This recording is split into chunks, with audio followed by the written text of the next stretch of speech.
son precisamente uno de los ejes de la Operación Cóndor en su momento. Milton Friedman es como el ídolo de todas estas fundaciones. Y aquí, bueno, pues promocionan los golpes de Estado duros como el de Bolivia o blandos como en otras regiones. Pandemia digital, desinfectando su cinismo.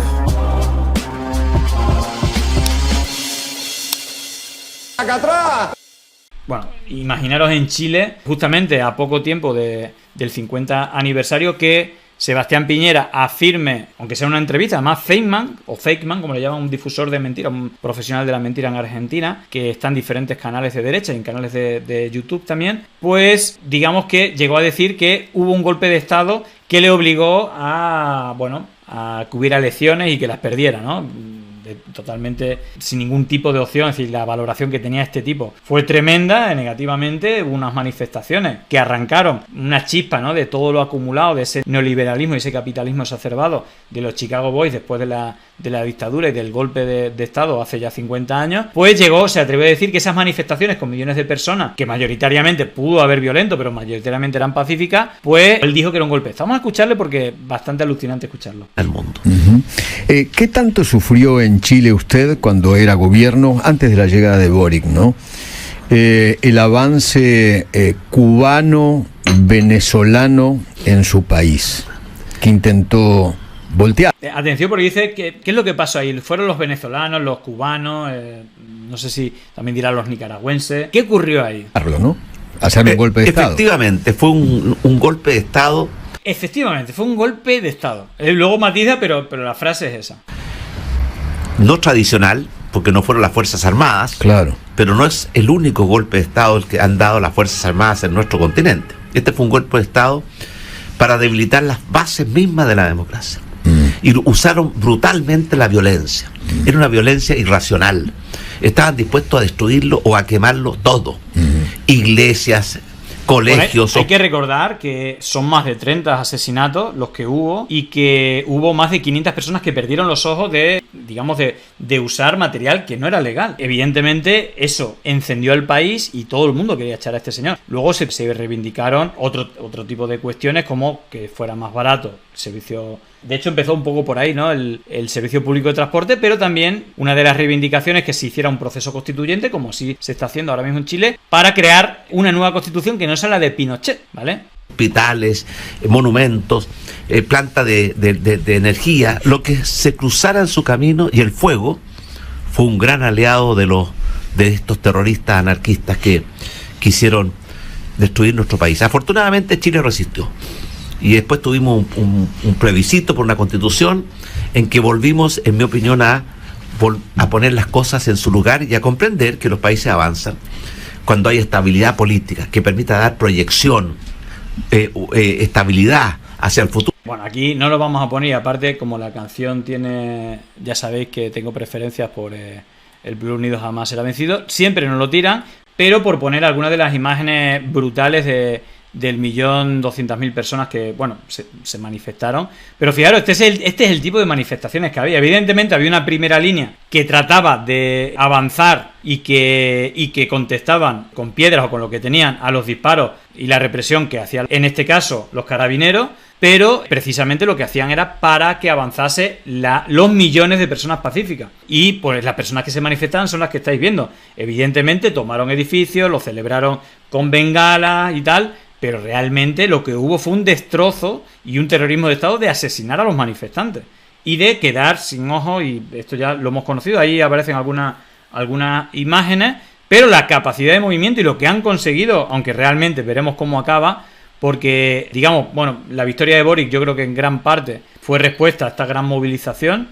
Por otra parte, el proceso constituyente, fue un nido de fake news. Se eligió a los constituyentes ciudadanos que hicieron campaña y que fueron elegidos, y que de manera muy fácil fueron ridiculizados por medios de derecha, de tal manera que crearon una mala expectación, muy críticos con esos constituyentes, de tal manera que no se aprobó ese texto que escribieron y se ha vuelto a votar, y ahora es gente muy de derecha para escribir la Constitución, que veremos si mejora algo la de Pinochet. Igualmente veremos que luego se tiene que volver a aprobar, ¿no? Pero en todo caso, creo que eso ha sido bastante llamativo. Y más allá de eso, curiosamente, el lugar donde se celebró Precisamente, dice aquí Pedro Brieger, es cierto lo que dice Sebastián Piñera, estamos en deuda en la defensa de esos valores fundamentales, se refiere a fortalecer las instituciones democráticas. No solo no las fortalecen, sino que encima aplaudieron el juicio amañado a Lula y el golpe de Estado contra Evo Morales. Claro, estamos hablando de Fundación Libertad, una de las fundaciones más importantes de Atlas Network, en este caso es Bon Giovanni, que es como la mano derecha del presidente de la Fundación Internacional para la Libertad, Vargas Llosa, siempre aparece con Bon Giovanni, con la Fundación Libertad, una fundación argentina de la red Atlas Network, y en un evento de la fundación es cuando, y el motivo por el que está en Argentina y se expresa en estos términos, son precisamente uno de los ejes de la Operación Cóndor en su momento. Milton Friedman es como el ídolo de todas estas fundaciones, y aquí, bueno, pues promocionan los golpes de Estado duros como el de Bolivia o blandos como en otras regiones. Tenemos al frente un enemigo de la libertad y la democracia que ha demostrado ser muy eficaz y ha logrado muchos resultados, como es el Grupo de Puebla. Por eso yo digo que más que quejarnos de lo que hacen los adversarios de la libertad, tenemos que darnos cuenta que somos nosotros los que estamos en deuda. Aquí siempre hablan del Grupo de Puebla. Yo creo que el Grupo de Puebla ni pincha ni corta. Es decir, en la Carta de Madrid habla del Grupo de Puebla, de financiación del narcotráfico, Cuba, el comunismo. Sí, yo creo que de verdad que no tiene nada que ver. Sí, además lo igualan a AMLO, a Boric. Boric es como súper crítico, por ejemplo, con el gobierno de Venezuela. AMLO es un señor conservador. La diferencia en cada país es muy diferente. Sí, cuando digo AMLO es una persona conservadora, me refiero no desde el punto de vista geopolítico, sí desde el punto de vista a lo mejor de las tradiciones. Sí que es soberanista y que defiende a México frente al expolio de las multinacionales, muchas de ellas españolas, y de hecho Felipe Calderón, por ejemplo, está a sueldo de una de ellas, y que ahí sí que ha sido valiente, ¿no? Y progresista comparado con los anteriores, pero en su forma bastante conservador y por supuesto no comunista, ¿no? Pero para ellos todo es comunista, todo es Venezuela, Nicaragua y Cuba, y la realidad es que es muy, muy diferente. La defensa de esos valores fundamentales, el poder, cierto, mejorar sustancialmente la calidad de la política, fortalecer las instituciones democráticas, el luchar con mayor fuerza contra el populismo y la demagogia, el poder combatir también el narcotráfico y el crimen organizado que está destruyendo desde adentro nuestras sociedades, el poder combatir la corrupción, y en esto no hay instrumento más poderoso que la transparencia para prevenir y para combatir la corrupción. Encuentro, libertad y democracia. Siempre, todos los actos, libertad y democracia. Siempre.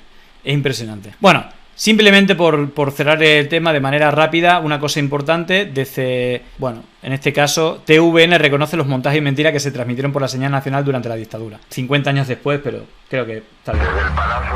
Hace 50 años, luego del bombardeo a La Moneda, este noticiario no fue al aire.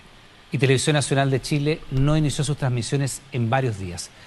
Augusto Olivares era en ese entonces el director de TVN y también asesor personal del presidente Salvador Allende, junto a quien murió en La Moneda el 11 de septiembre de 1973. La televisión pública fue asaltada e intervenida luego del golpe de Estado. Militares armados tomaron este canal por la fuerza y ordenaron quemar y destruir valioso material audiovisual que forma parte de la historia de nuestro país, como el Premio Nobel de Pablo Neruda, por ejemplo. Algunos lograron ser ocultados y salvados por la valiente acción, por ejemplo, de quien hoy es la jefa de documentación de TVN, Amira Arratia. Y ese patrimonio audiovisual permite hoy que el país conserve imágenes invaluables de episodios que la dictadura quiso eliminar. Con el terror como vehículo, la censura y los montajes se hicieron tristemente frecuentes en los noticiarios de TVN, que con el regreso a la democracia y en diversas oportunidades se ha hecho cargo del dolor de esas mentiras y que generaron este dolor en las víctimas de la dictadura, asumiendo su responsabilidad institucional. Por ejemplo, exhibiendo cómo se gestaron los montajes y la verdad que se escondió tras ellos. Hoy, 50 años después del golpe de Estado que fracturó a nuestro país, el Departamento de Prensa de Televisión Nacional de Chile ratifica su compromiso con la democracia y reafirma su defensa de los derechos humanos, la libertad de expresión y el ejercicio del periodismo. Los profesionales que hoy somos parte de este equipo, esperamos que nunca más la televisión pública de Chile sea tomada por la fuerza, intervenida, censurada, ni utilizada para silenciar, ignorar, ni hacer daño a ninguna persona por el simple hecho de pensar distinto. Televisión Nacional de Chile es y debe ser siempre un lugar para todos los habitantes del país. Bueno, tarde, pero bueno, más vale tarde. De hecho, bueno, no son las primeras. Hace poco condenaron a los asesinos de Víctor Jara, 50 años después, imaginaos. Pero aquí estamos peor en España, ¿vale? Entonces, algo es algo. Bueno, cosas que han pasado también, ¿no? Hagamos memoria para no repetir la historia. Este lo he visto hace poco y la verdad es que me ha gustado. Ojo, esto en Santiago de Chile.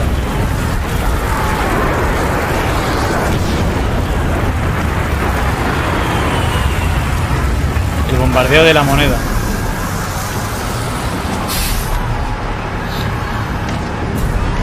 Cómo metían al Estadio Nacional, los torturaban, los hacían desaparecer, los fusilaban, robaban bebés.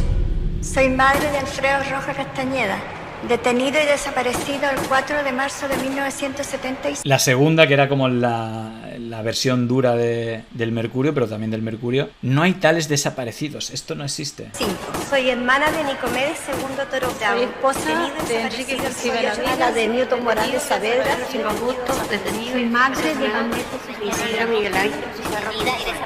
Soy hermana de Ruperto Torres Aravena, detenido y desaparecido desde el 13 de octubre de 1970. Tremenda performance, en el centro de las calles, para todo el mundo.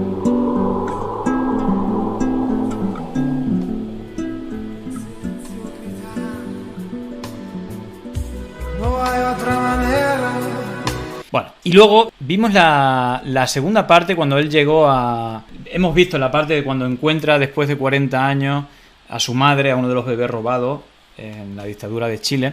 Pero no había visto esta primera parte que cuenta el viaje, ¿no? La madre dice: he llorado océanos por ti, fue lo primero que dijo María Angélica a su hijo, al que ha conocido 40 años después de nacer. La dictadura chilena se lo robó. Como ya hemos visto en la otra parte, bueno, pues esta... Es que no la conocía y, bueno, también la quería compartir para la gente que tampoco la conociese. Y que yo creo que al final es un poco el kilómetro cero de lo que no debe de repetirse nunca. Y que hay algunos que defienden en Chile, pero también fuera de Chile. Hay toda una red antidemocrática que defiende la dictadura de Franco, el golpe de Pinochet, de Videla, etc., etc. Y que ahora mismo son protagonistas en la política internacional. Hay viajes y viajes, viajes con un destino geográfico y viajes con un destino vital. Hay viajes que se emprenden sabiendo que van a cambiarte la vida. Jimmy coge un avión en Estados Unidos que aterrizará en Valdivia, horas después.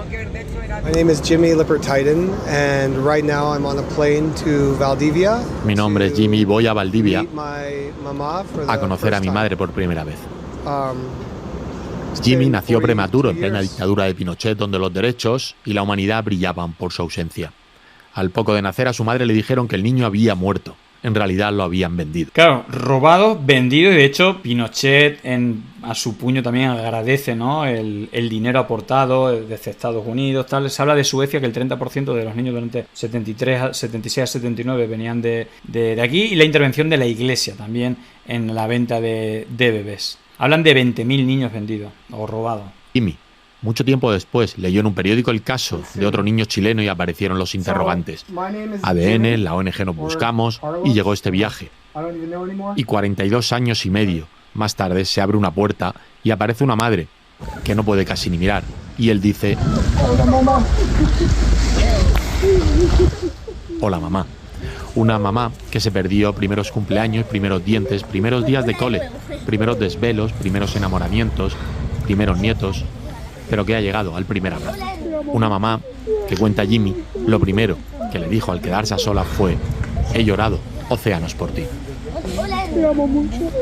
En fin, yo sí que no sé, que hay gente que defienda esto. Bueno, termino con una historia y con esto ya terminamos. Por suerte hay gente que lucha y lucha por los desaparecidos. Este caso es lo mismo, creo que es en Argentina, pero ya sabéis que fueron bastante coetáneos en el tiempo. Y como a día de hoy, 50 años después, sigue gente luchando por, bueno, la dignidad de esas personas, y a día de hoy se siguen condenando, 50 años después, a los culpables de cosa que aquí en España no veremos seguramente, pero que, bueno, veis que gente, activistas luchan por ello, aquí en España también, y aquí, bueno, pues han conseguido ciertas cosas, pero aquí es un recuerdo a algunos de los desaparecidos con la información que han conseguido años después de lo que hicieron los golpistas, los militares y quienes lo financiaron también en la sociedad civil en Argentina. ¿Nuestros delegados metimos preso a un asesino? Vení que te contamos la historia. José Mendoza tenía 25 años. Trabajaba en esta boletería hasta septiembre del 76, pero lo secuestraron. Un grupo al mando de Miguel Echecolás lo llevó al centro clandestino Puente 12. Acá, en una ronda de madres de Plaza de Mayo, comenzó esta historia. Yo estuve secuestrada con un compañero tuyo. Esto le dijo una mujer que marchaba acá todos los jueves a nuestro compañero metrodelegado. Y así fue que salimos a buscar a José. Recuperamos su legajo laboral y mirá lo que decía la empresa. Comunica usted que el empleado mencionado a continuación falta a sus tareas sin causa justificada. Mientras tanto, la familia presentaba la siguiente denuncia. Comunícole que mi sobrino José Martín Mendoza no concurre a trabajar porque el día 17 del 9 del 76 a la 1:30 de la mañana fue secuestrado por civiles armados que dijeron ser parte del ejército argentino. También recuperamos sus restos para que su familia, casi 4 décadas después, pudiera despedirlo.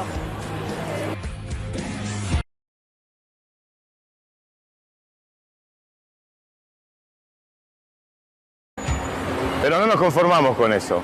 En el 2015 los metrodelegados nos presentamos en la justicia siendo querellantes y logramos la condena a cadena perpetua de Echecolás, el asesino de nuestro compañero José Mendoza.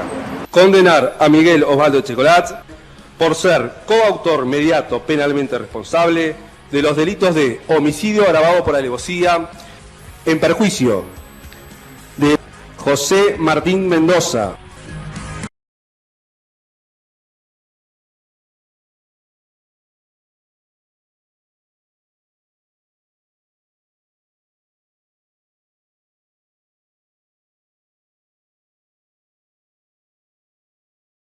En este caso, trabajadores del subte, del metro de Buenos Aires, entiendo, defendiendo la dignidad de sus compañeros de hace 50 años que, bueno, fueron torturados, desaparecidos. Como decía Videla, aquí no hay muertos, solo hay desaparecidos.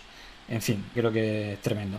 Simplemente por irnos a un toque de la actualidad, de la política actual, y no voy a desarrollar mucho, pero vamos a ver el spot de Bullrich, la mano, es decir, sería como la Ayuso, ¿no? Allí, aunque sea del partido de Macri, pero muy... Vale, aquí están. Bueno, estos que son defensores prácticamente de todo esto, es muy posicionado con Milei, que es un negacionista. Fijaros el principio de transposición que usan, el buquelismo, ¿no? Tremendo, el punitivismo, después de campañas sucias de años y años que se han demostrado que son mentiras, terminan diciendo que van a hacer una cárcel penal de máxima seguridad llamada doctora Cristina Fernández de Kirchner. Vamos a ver, porque incluso dice disparates durante el propio spot. Me comprometí a terminar con el caos de esta Argentina arrasada. Y una de mis primeras medidas apenas asuma va a ser construir una cárcel de máxima seguridad en una zona aislada.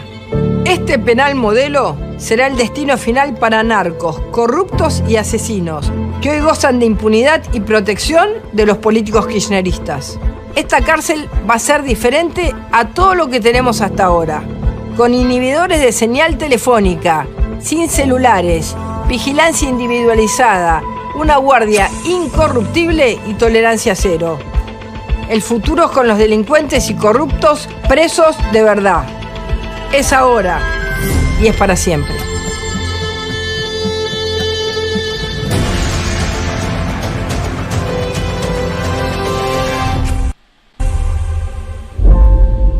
Patricia Bullrich, Luis Petri, candidatos a presidente y vicepresidente. Spot oficial de campaña electoral.